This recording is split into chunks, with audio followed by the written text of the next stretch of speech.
Hello my friends. Did you know Australia is the country with the highest mammal extinction rate in the world?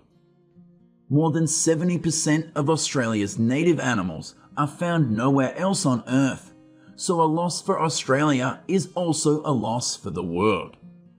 One of the biggest threats to native species is feral cats. In today's video, we look at how Australian farmers deal with 6.3 million feral cats.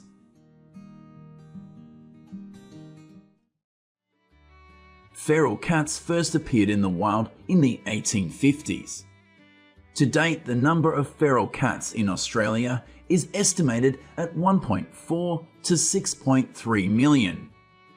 Wild cats have become a haunting name for Australians, especially farmers. Feral cats are dangerous invasive species. They eat millions of other animals, causing ecological imbalance.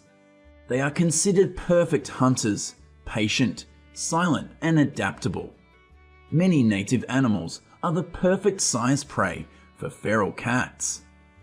Currently, many native species such as rats only exist in areas free of feral cats, such as some islands and fenced areas. Although they are in the same cat family, these stray cats are not cute at all. They are aggressive and cause a lot of damage. Specifically, feral cats are linked to the extinction of 25 species of native small and medium-sized mammals, and further threaten the existence of more than 100 other native species in Australia.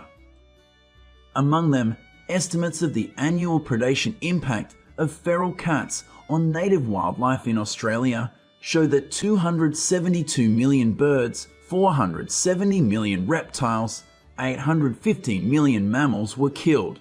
Along with the undetermined losses were invertebrates and amphibians. These massacres are often committed by feral cats living in the bush, but cats in town areas also kill large numbers of animals. Besides, they can also injure people. On the outside, feral cats can be difficult to distinguish from domestic cats. They have agile bodies, sharp senses, and good coordination that are very suitable for hunting. Wild cats live alone and are active at dawn and dusk. During the day, they tend to lie in sheltered areas, including rabbit holes, logs, or dense bushes. Feral cat populations are self-sustaining and able to reproduce successfully thanks to abundant food sources. On average, females give birth to 2 litters per year, the first in spring, the second in late summer and early fall. Under favorable conditions, baby wildcats remain with their mother until about 7 months of age. They then disperse and live alone. These individuals give birth to dozens of other litters of feral cats. Just like that, wild cats expanded their territory and invaded all of Australia. The number of feral cats suddenly increased, leading to a lack of food. Therefore, they tend to increase their hunting and attacking behavior to ensure survival. Like a leopard in the desert, the feral cat's gentle steps and sharp eyes are directed towards its prey. These unfortunate ducks will become today's meal. Usually, these birds will be the favorite prey of feral cats when they are hungry. Although the birds protested it was ineffective, they struggled desperately until feral cats tore them apart. In fact, attacking these small animals is quite easy for feral cats. This is a picture of a tiny wild cat attacking a deer. You're right, this absurd thing really happened. In a fight in the wild, victory always belongs to the fierce predators. Strength does not lie in greatness. The truly strong person is the one who survives to the end. The wild cat is such a strong person. They are small, but their attack power and brutality are enough to terrify their opponents. Not only do they attack wild animals, feral cats also attack pets when given the opportunity. Of course, your pet is no match for a wild predator. If not stopped in time, everything will get worse. Its outcome will probably be the same as the deer or deer just now. Feral cats also pose a threat to human health because they can carry infectious diseases such as rabies and respiratory infections. The Australian Feral Cat Reduction Action Plan begins, including direct measures to reduce feral cat numbers such as trapping and baiting. Cameras help plans execute better. Farmers will know how many stray cats are lurking around their area. In addition, the most effective form of controlling feral cats on a large scale is using poisonous bait. However, feral cat bait is only used in Western Australia. Many native animals in the area have developed resistance to this poison. In some parts of Australia, poisonous bait can pose a significant danger to wildlife. What was your first reaction when you saw this image? Don't let its appearance fool you. In fact, each of these cute wild cats can kill up to 1,000 native animals each year. This problem is getting worse, meaning that in some cases, the added pressure of feral cats could quickly push other animals out of the world. Australia's National Scientific Agency, CSIRO, has reported feral cats kill an average of 1.8 billion Australian animals each year, equivalent to 2,000 native animals every minute. A terrible number. Realising that this situation cannot last, the Australian government allows citizens to participate in wild cat hunting activities. However, this can only be done with a hunting licence and in strict compliance with government regulations. The goal is to reduce the number of feral cats in the area, maintain the ecosystem, and ensure safety and efficiency in hunting. About 211,000 feral cats were culled in 2023. Dozens of them were hunting possums in the mountains, and others were hunting at night in remote and arid regions of Australia.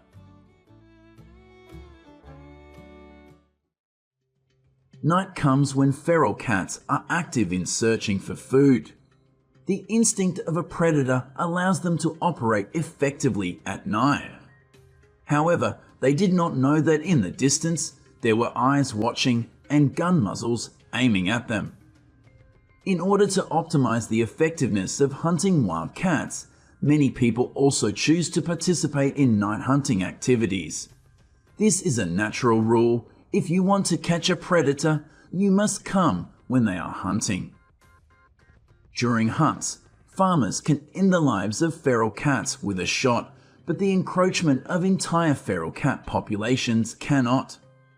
The claws of feral cats have deeply invaded Australia's ecosystem.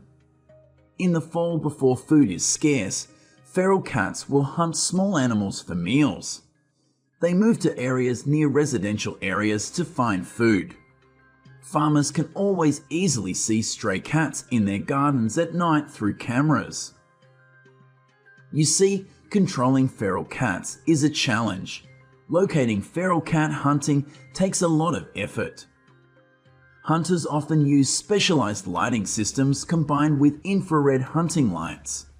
This is extremely useful for night hunts, helping hunters clearly identify the target and location of feral cats.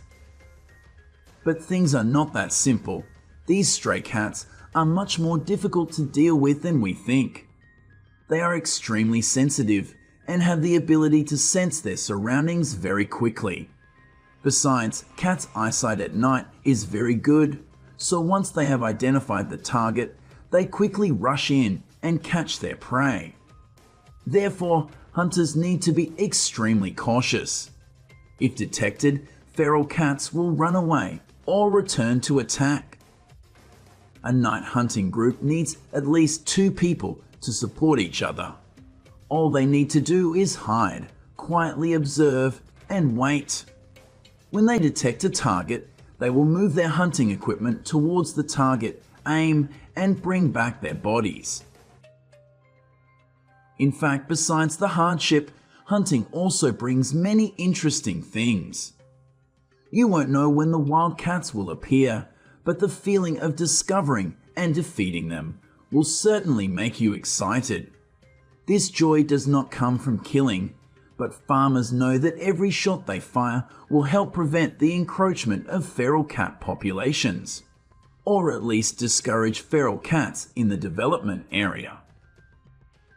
In addition to hunting, feral cat trapping is also allowed in all parts of Australia. All measures are the same. The goal is to limit the number of aggressive predators. Although feral cats have only existed in Australia for the last 200 years or so, they have left a destructive mark on the Australian landscape. In recent years, Australian farmers have also made strong plans to limit the invasion of feral cats. You see, they are very determined to fight these cute-looking assassins.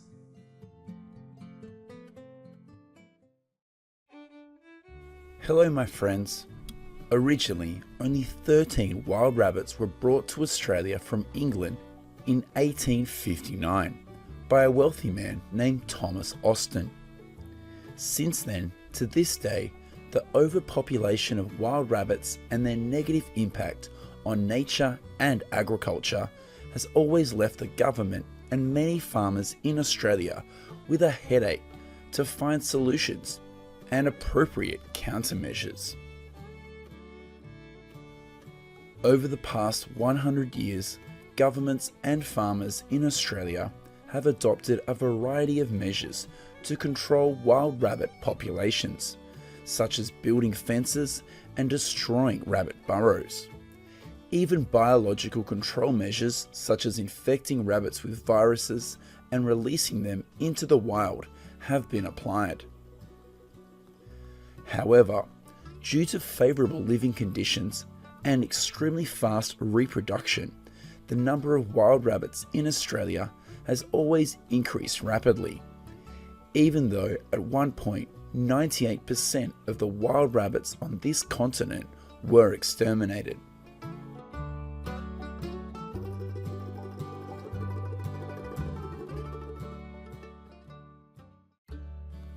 Female wild rabbits usually start breeding as soon as they reach 5 to 6 months of age. Currently, female feral rabbits in Australia usually give birth to 4 litters a year, and each litter usually has around 7 to 10 kits born. Yes, that's right, kits is the name for baby rabbits. Baby wild rabbits spend most of their time living in burrows, and they are only allowed out when the mother wild rabbit feels it's safe. These baby rabbits will feed on their mother's milk for about 4 weeks before starting to nibble on food.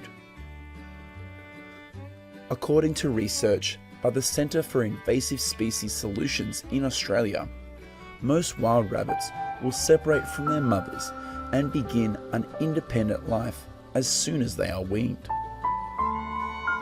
It is estimated that there are currently about 287 million wild rabbits living in Australia, of which about 177 million rabbits are born each year. Hundreds of millions of rabbits are distributed over 71% of Australia's land area, and they are found anywhere there is grass and that they can burrow.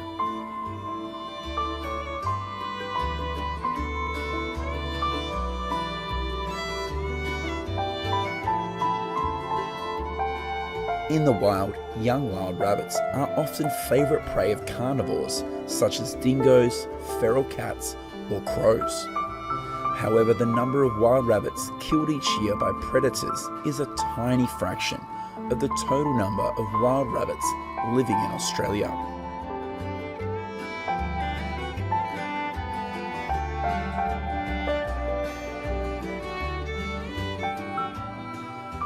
After about 4 to 5 weeks, these wild rabbits have been weaned and start a new independent life.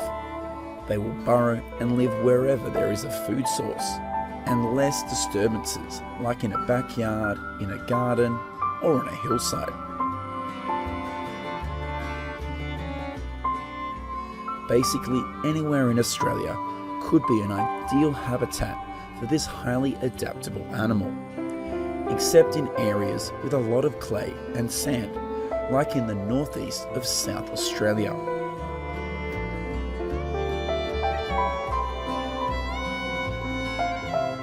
Currently, New South Wales, Queensland and Victoria are the states with the largest wild rabbit populations in Australia, of which New South Wales is home to around 65 million wild rabbits.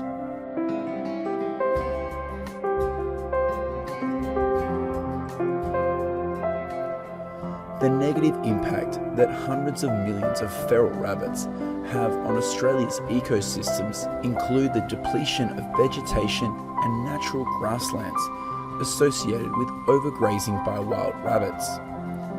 It is said that just one wild rabbit could make an entire lawn at an international standard football field impossible to grow grass.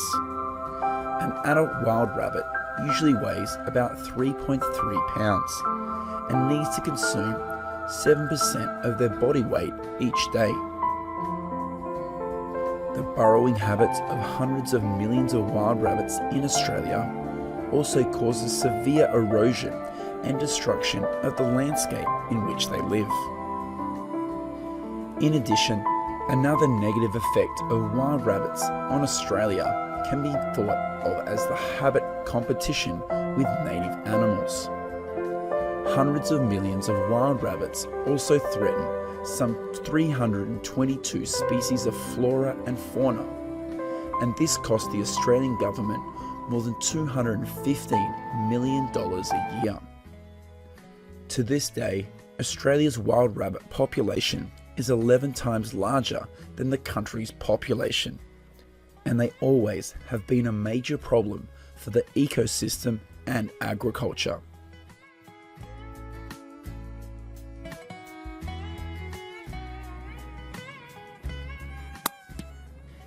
In response to the rampant wild rabbits, the Australian government allows anyone to hunt them in unlimited numbers.